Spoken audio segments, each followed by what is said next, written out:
आज काळजाला एक जोरात धक्का बसला.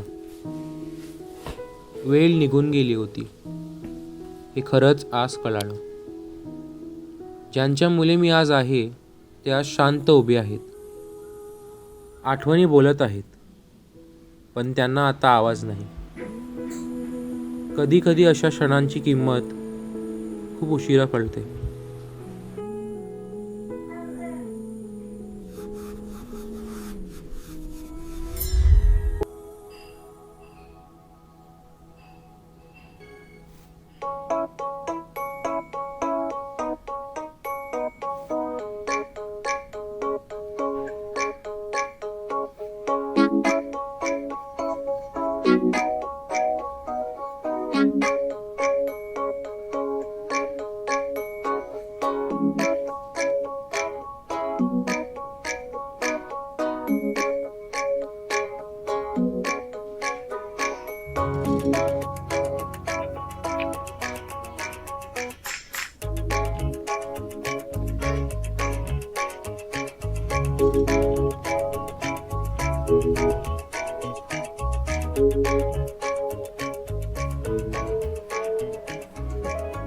पप्पा, मम्मी कुठे आहे? मम्मी कुठे आहे? हा?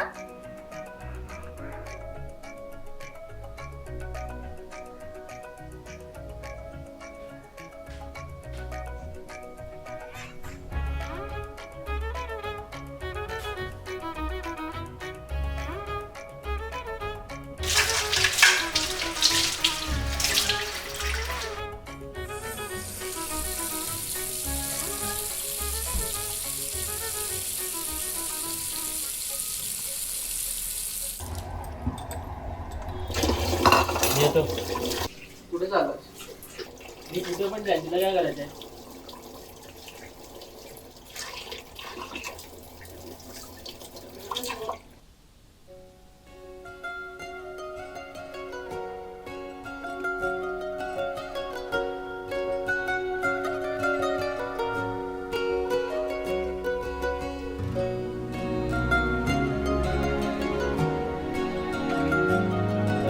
क्या?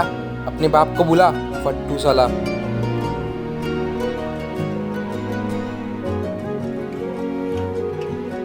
क्या रे, आता समझ में आता है क्या तुझे?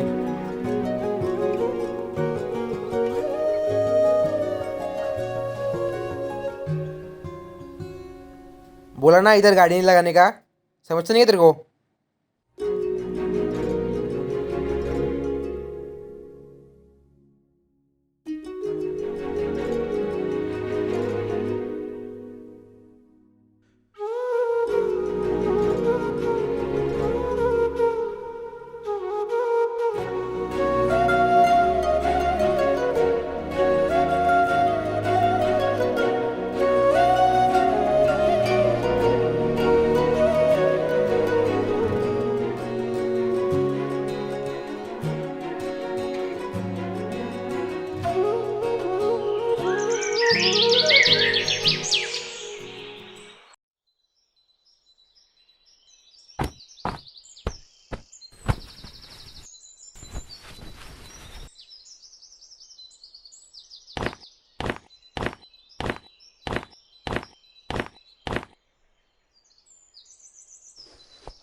निघालोय मी. आणि ते सबमिशनला पोहोचू मी 5 मिनिटात. पुढे कॉलेज आहे का?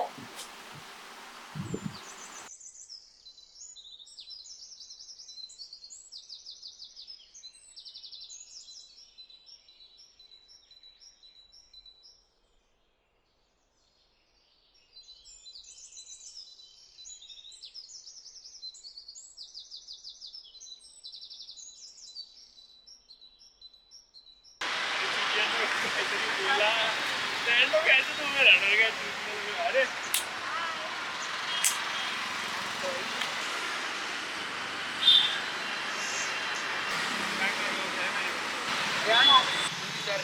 बाबा तुम्ही इथे काय करताय? अरे तुझी भूक राहिलेली. आणि काय कपडे घातले? माझ्या मित्रांनी बघा कसे कपडे घातले, मी बघा कसे कपडे घातलेत. किती मुजगावणं वाटतंय ते. अरे पण बोल नका मला. चल रे तू.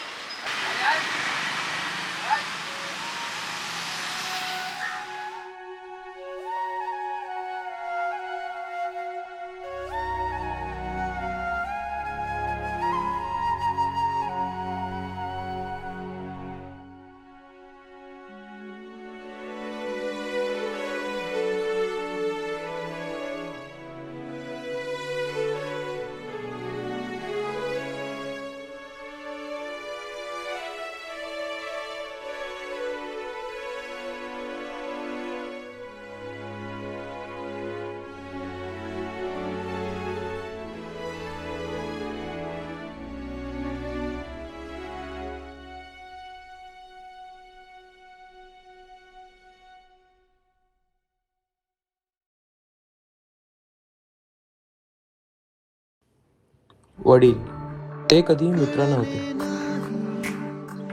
पण ते कधीही दूरही नव्हते. घरात होते पण बोलणं कमी होतं. प्रेम होते पण दाखवणं अजून कमी होतं. ते नेहमी बरोबर असायचे, पण कधी विचारलं नाही तुम्ही थकलात का. ते नेहमी सांगायचे शांत राहा, मेहनत करा, लोकांना त्रास देऊ नका. तेव्हा मला वाटायचं हे सगळे फक्त उपदेश आहेत.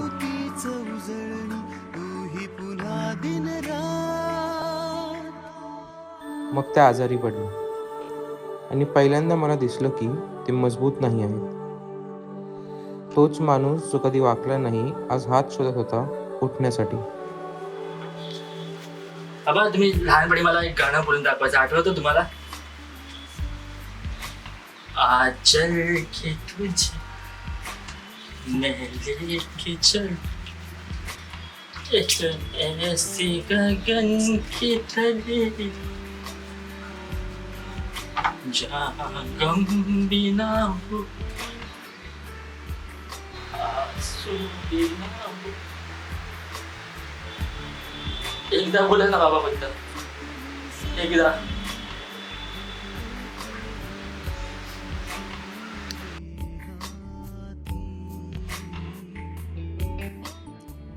मी पाणी दिलं, औषध दिलं, बस त्यांच्याजवळ बसून राहिलो. बोलायचं होतं खूप काही, पण शब्द नेहमीच सरकले. आणि एक शांत दिवस ते निघून गेले, ना काही सांगून ना काही मागून. आज घर तसंच आहे, पण घरात वडील नाही. घरात फक्त एक भिंत उरली आहेत, त्याला आता घर पण नाही. आणि आता कळतं जे ते बोलायचे ते शिकवण होतं, आणि जे ते जगले तोच खरा अर्थ होता. आज मी वेळेवर उठतो, खोटं बोलत नाही, आणि लोकांना त्रास देण्याआधी थांबतो. कारण आता तुम्ही बाहेरून नाहीत तर माझ्या आतून बोलतात. तुम्ही गेल्यावर कळलं बाबा, मी जगतो आहे तुमच्या शिकवणीवर, पण तुमच्या पावलावर पाऊल ठेवणं ते कधी जमणार नाही मला.